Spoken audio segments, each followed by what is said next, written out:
안녕하세요. 벨라입니다. 大家好. 이제 요즘은 저희 샵에 이제 등에 나는 여드름, 일명 이제 등드름이라고 하는 것들을 이제 관리를 하러 오시는 고객님들이 늘어서 오늘은 등드림 원인과 예방에 대해서 말씀을 드려보려고 합니다. 이제 등 여드름을 이제 등드림이라고 줄여서 말씀들을 많이 하는데요. 이제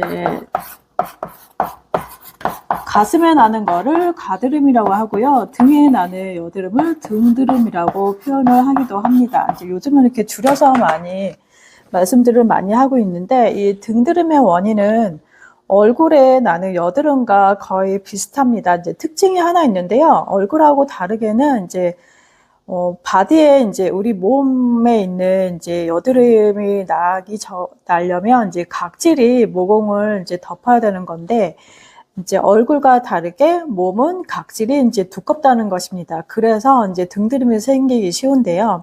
이제 주요 원인은 이제 세 가지가 있는데요. 첫 번째는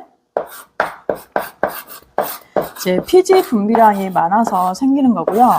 두 번째는 이제 아까 말씀드렸다시피 이제 각질이 모공을 덮으면서 여드름이 생기는 거고요. 그 다음에 세 번째는 이제 생활 습관적인 것이 있는데, 이 세 가지뿐만 아니라 이제 등에 나는 여드름의 이제 원인들은 이제 체온이 상승할 때마다 이제 피지 분비량이 늘어나고요. 지금처럼 이제 더워지는 시기에 등 여드름이 많이 폭발적으로 늘어날 수가 있고, 또 이렇게 온도가 높을수록 많이 생길 수 있고요. 땀을 많이 흘릴수록 등에 여드름이 많이 생길 수 있고, 또 세균 감염이 많이 생길 수 있다는 겁니다.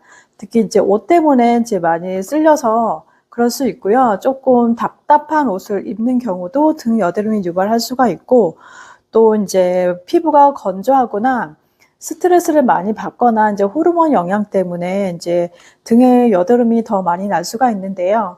이제 얼굴에 나는 여드름도 마찬가지로 스트레스를 많이 받거나 이제 잠을 못 자거나 그러면 이제 코티솔 성분이 활성화되면서 피지 분비량이 늘어나면서 여드름균이 증식하는 이제 증상을 보이는 것이 이제 여드름입니다. 등도 마찬가지고요.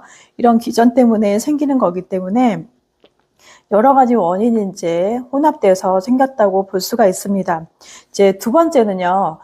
피지 분비량이 이제 첫 번째는 피지 분비량이 늘어서 생겼다고 하지만 두 번째 요인은 이 각질인데요. 아까 처음에 말씀드렸다시피 얼굴 여드름과 달리 등에 나는 여드름은 각질이 상당히 두껍기 때문에 모공을 제대로 뚫고 나오지 못하면서 여드름균이 증식을 하면서 여드름이 유발되는 겁니다. 그래서 이제 각질 제거를 상당히 잘 해주어야 되고요. 그리고 나머지 이제 세 번째는 생활 습관은 좀 개선을 해야 되는데, 또 요즘은 인스턴트 음식 너무 잘 되어 있고요. 그리고 이제 조리된 식품도 많이 되어 있고, 밀키트 제품들 많이 되어 있어서 이제 섭취하기가 편하지만 실질적으로 우리 피부 건강에나 우리가 먹는 이제 식생활에 있어서는 상당히 좋지 않은 것들이 많이 있습니다.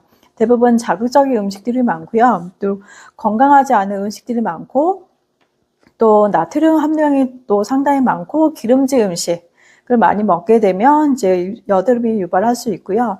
특히 이제 잦은 술자리, 그리고 뭐 회식을 좋아해서 고기를 많이 드신다거나, 그리고 이제 물을 너무 안 드시는 경우 이렇게 여드름이 유발할 수가 있습니다. 그렇기 때문에 등에 나는 여드름뿐만 아니라 얼굴에 나는 여드름이 나서 고민이신 분들은 이 세 가지 요인, 피지, 각질, 생활 습관을 전반적으로 조금 개선을 해 보시고요.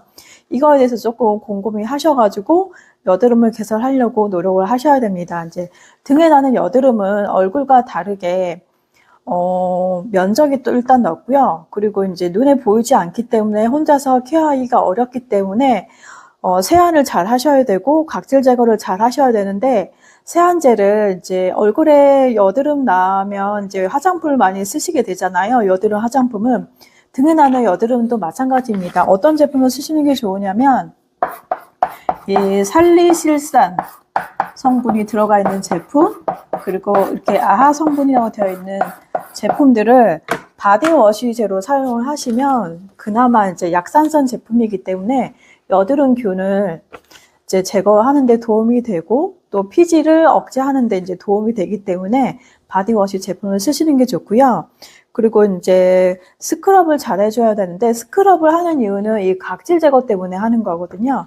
요즘에는 이제 슈가 성분 제품에 이제 바디 스크럽을 쓰시거나, 그리고 이제 바디 스크럽 제품이라고 따로 팔아요. 이렇게 올리브영이나 인터넷 쇼핑몰이나 기타 이제 화장품 매장에서 구매를 하셔가지고 일주일에 한 번에서 2번 정도 각질 제거를 꼭 해주시면 등드름을 예방하는데 이제 도움을 받을 수가 있습니다. 그 다음에는 이제 바디워시 쓰시고요. 2번째는 각질 제거 하셨잖아요. 그러면 또 귀찮아서 또 이걸 안 하세요. 마지막 3번째는 보습. 보습을 잘 해주셔야 되거든요. 이제 여드름이 나는 원인은 이제 피지가 많아서도 생길 수 있지만 피부가 건조하면 상대적으로 피지 분비량이 방어작용으로 인해서 늘어나는 효과가 일어나기 때문에 보습작용을 잘 해주셔야 되거든요. 그래서 약간 이제 유분이 없는 산뜻한 제품을 바르시거나 바디로션 그리고 수분크림을 좀 발라주시는 것이 좋습니다. 물론 이제 많이 귀찮기도 해요. 이것저것 많이 쓰셔야 되는데 얼굴에도 잘 안 바르는 제품들을 몸에 바르기라는 것은 쉽지가 않은 일입니다. 그렇지만 이제 효과를 보려면 뭐 상태가 안 좋으면 개선을 하셔야 되잖아요. 방법이 없기 때문에 이렇게 같이 관리를 해주시는 게 좋고요. 그리고 아까 말씀드렸다시피 생활 습관을 조금 개선을 하셔가지고 지금 현재 많이 드시고 있는 제품들을 인스턴트 제품을 조금 줄이시고요. 웬만하면 집에서 조금 조리해 드시고 또 제철 나는 과일, 야채들을 조금 많이 드시는 게 좋고 또 물을 조금 많이 드시는 게 좋고요.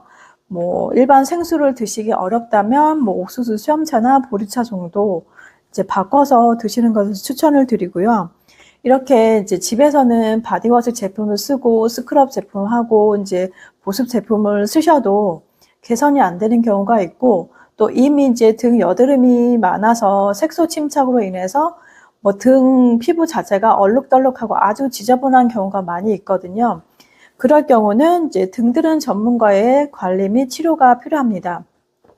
보통은 이제 등드름 관리를 하기 위해서는 피부과나 이제 피부 관리실에서 할 수가 있는데 피부과에서는 이제 레이저 필링을 많이 하실 거고요. 뭐 필링 제품을 많이 권하기도 하는데 일단은 레이저 같은 경우는 자극이 많고 또 피부에 따라서 또 아프기도 할 수 있기 때문에 내원하셔가지고 충분하게 상담을 받으신 후에 치료를 받으실 것을 권장을 드리고요. 이제 저 같은 경우는 저는 이제 등드름 관리 전문 제품을 사용하고 있거든요. 그래서 이제 피부과는 다르게 일단은 3가지 이제 특징적인 게 있어요. 첫 번째는 이제 통증이 없고요.